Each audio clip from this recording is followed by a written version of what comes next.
सोचिए, आप दिन भर की हाड़ तोड़ मेहनत के बाद थक हार कर अपने घर लौटते हैं। वही घर जो चाहे कितना भी छोटा हो, पर आपके लिए दुनिया की सबसे महफूज जगह होता है।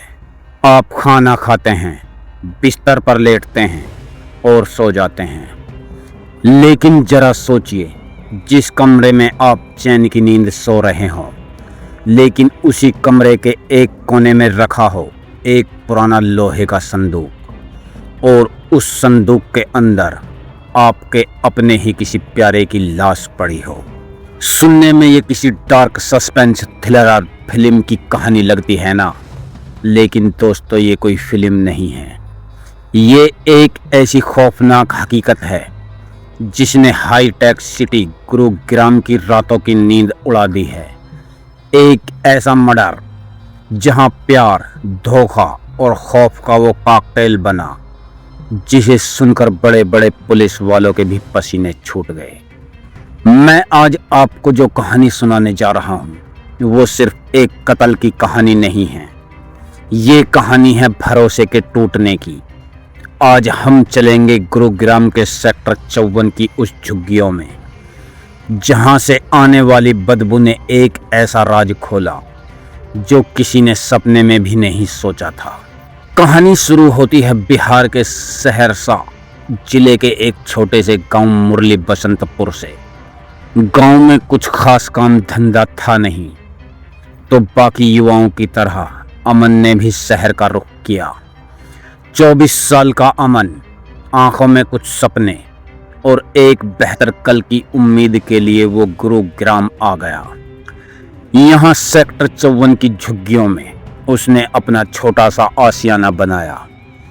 अमन कोई बहुत बड़ा आदमी नहीं था, वो एक डिलीवरी बॉय था। चिलचिलाती धूप हो या कड़ाके की ठंड, अमन अपनी बाइक या साइकिल पर हमारे और आपके जैसे लोगों तक खाना और सामान पहुंचाता था। घर में उसकी पत्नी थी जो कोठियों में यानी गुरुग्राम की बड़ी बड़ी इमारतों में घरेलू सहायिका का काम करती थी। जिंदगी मुश्किल थी लेकिन चल रही थी। दोनों पति पत्नी सुबह निकलते, मेहनत करते और शाम को अपनी उसी छोटी सी झुग्गी में वापस आ जाते। कई साल बीत गए, सब कुछ नॉर्मल लग रहा था, लेकिन भाई कहते हैं ना कि शांत समंदर के नीचे ही सबसे खतरनाक तूफान पल रहा होता है। अमन की इस छोटी सी दुनिया में भी एक तूफान दस्तक दे चुका था, और उस तूफान का नाम था सोनू। अब आप सोचेंगे ये सोनू कौन है, तो मैं आपको बताता हूँ। मुजफ्फरपुर का रहने वाला सोनू कुमार और उसका एक दोस्त था मोहम्मद सिराज। ये दोनों गुरुग्राम के मशहूर बंजारा मार्केट के पास रहते थे। उम्र महज 20-20 साल, लेकिन इस 20 साल के लड़के ने 24 साल के अमन की बसी बसाई गृहस्थी में सेंध लगा दी।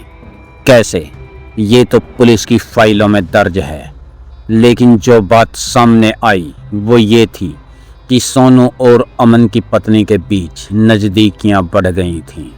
सोचिए, अमन दिन भर सड़कों पर डिलीवरी कर रहा है, धूप में तप रहा है ताकि घर चल सके, और पीछे से उसकी पीठ में खंजर घोंपा जा रहा था। इश्क और मुश्क कहते हैं ना, छुपाए नहीं छुपते। झुग्गियों में वो वैसे भी दीवारें कहाँ होती हैं, सिर्फ पर्दे होते हैं, और पर्दों के पीछे के राज बहुत जल्दी बाहर आ जाते हैं। धीरे धीरे ये बात अमन के कानों तक पहुंच गई। उसे अपनी पत्नी और सोनू के इस नाजायज रिश्ते की भनक लग गई। जाहिर सी बात है, किस पति को ये बर्दाश्त होगा। घर में कलेश शुरू हो गए।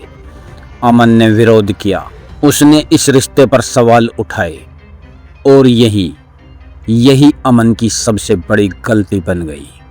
अमन को लगा कि वो अपनी पत्नी को समझा लेगा या सोनू को डराकर भगा देगा, लेकिन उसे ये नहीं पता था कि जिसके खिलाफ वो आवाज़ उठा रहा है वो उसके खून के प्यासे हो चुके हैं। सोनू के सिर पर एक ऐसा खून सवार था कि उसे अब अमन अपनी राह का कांटा लगने लगा था और इस कांटे को हमेशा के लिए रास्ते से हटाने की एक खौफनाक साजिश रची गई। दिन था शनिवार। सुबह के लगभग 6:30 बज रहे थे। गुरुग्राम में सुबह का मतलब है लोगों का काम पर निकलना। अमन की पत्नी भी उस सुबह अपने काम पर जाने के लिए तैयार हुई और घर से निकल गई। झुग्गी में अब अमन अकेला था। शायद वो सो रहा था या शायद अपनी डिलीवरी की शिफ्ट पर जाने की तैयारी कर रहा था। तभी झुग्गी का दरवाजा खुलता है। अंदर दाखिल होते हैं दो लोग, सोनू और उसका दोस्त मिराज। दोस्तों, जरा उस पल की कल्पना कीजिए।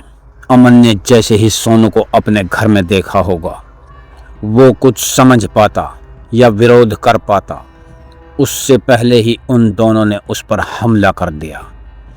20-20 साल के दो खून के प्यासे लड़के और सामने अकेला अमन। उन्होंने अमन को दबोच लिया और फिर उसका गला घोंट दिया गया। बिना किसी रहम के, बिना किसी आवाज के एक 24 साल के लड़के की सांसें उसी की झुग्गी में हमेशा के लिए छीन ली गईं। अमन के शरीर पर चोट के निशान इस बात की गवाही दे रहे थे कि उसने अपनी जान बचाने के लिए कितनी तड़प और झटपटाहट दिखाई होगी, लेकिन अंत में वो हार गया। अब अमन मर चुका था, लेकिन कातिलों के सामने सबसे बड़ा सवाल था, लाश का क्या करें। दिन का उजाला हो चुका था। झुग्गियों में लोग जाग चुके थे। लाश को बाहर ले जाना मुमकिन नहीं था। तभी उनकी नजर पड़ी घर में रखे एक बड़े लोहे के संदूक पर, उसी बक्से पर जिसमें घर के कपड़े और सामान रखा जाता है। उन्होंने अमन की बेजान लाश को उठाया और बेरहमी से उस संदूक के अंदर ठूंस दिया। संदूक का ढक्कन बंद किया और ऐसे वहां से निकल गए जैसे कुछ हुआ ही ना हो। अब आता है इस कहानी का सबसे डरावना हिस्सा। शाम होती है। अमन की पत्नी अपना काम खत्म करके घर लौटती है। वो देखती है कि अमन घर पर नहीं है। उसे लगा कि शायद अमन डिलीवरी के काम से कहीं बाहर गया होगा, या फिर दोनों के बीच जो लड़ाई चल रही थी उसकी वजह से वो नाराज होकर कहीं चला गया है। रात गहरी होती है। पत्नी खाना खाती है और सो जाती है। लेकिन दोस्तों, एक सेकंड के लिए रुकिए और सोचिए, वो औरत उस पूरी रात उसी झुग्गी में सोती रही जहां उससे महज कुछ फुट की दूरी पर उस लोहे के बंद संदूक में उसके अपने पति की लाश पड़ी थी। क्या उसे सच में कुछ नहीं पता था या वो सब कुछ जानती थी? ये एक ऐसा सवाल है जो आज भी पुलिस के दिमाग में घूम रहा है। रविवार का दिन आ गया। अगला दिन सुबह से दोपहर हुई और दोपहर से शाम। अब तक लाश को संदूक में रखे हुए 36 घंटे से ज्यादा हो चुके थे। और आप जानते हैं कि गर्मी के मौसम में बंद डिब्बे में एक इंसान के शरीर का क्या हाल होता है। शाम होते होते उस झुग्गी में एक अजीब सी सड़ांध मारती हुई बदबू फैलने लगी। एक ऐसी बदबू जिसे बर्दाश्त करना नामुमकिन था। जब बदबू बर्दाश्त से बाहर हो गई तो पत्नी ने उस संदूक की तरफ देखा। उसने हिम्मत करके उस संदूक का ढक्कन उठाया और सामने अमन की लाश पड़ी थी। पत्नी की चीख निकल गई और तभी पत्नी ने तुरंत अमन के भाई उमा शंकर को फोन किया। उमा शंकर के पैरों तले जमीन खिसक गई। उसने बिना एक पल गवाए सीधे सेक्टर 53 पुलिस थाने में फोन घुमा दिया। पुलिस सायरन बजाते हुए मौके पर पहुंची। जब पुलिस ने झुग्गी के अंदर कदम रखा तो बदबू इतनी भयंकर थी कि वहां खड़ा रहना मुश्किल था। पुलिस ने तुरंत लाश को कब्जे में लिया। अब शुरू हुआ असली खेल। सेक्टर 43 क्राइम ब्रांच की टीम ने कमान संभाली। उन्होंने सबसे पहले पत्नी को हिरासत में लिया और उससे कड़ाई से पूछताछ शुरू की। और जब पुलिस अपने तरीके से पूछती है ना, दोस्तों, तो तोते भी बोलने लगते हैं। पत्नी की पूछताछ से ही सोनू और मिराज के नाम सामने आए। सोमवार की दोपहर होते होते पुलिस ने बंजारा मार्केट के पास से दोनों को दबोच लिया। जब उनसे पूछताछ हुई तो उन्होंने अपना गुनाह कबूल कर लिया।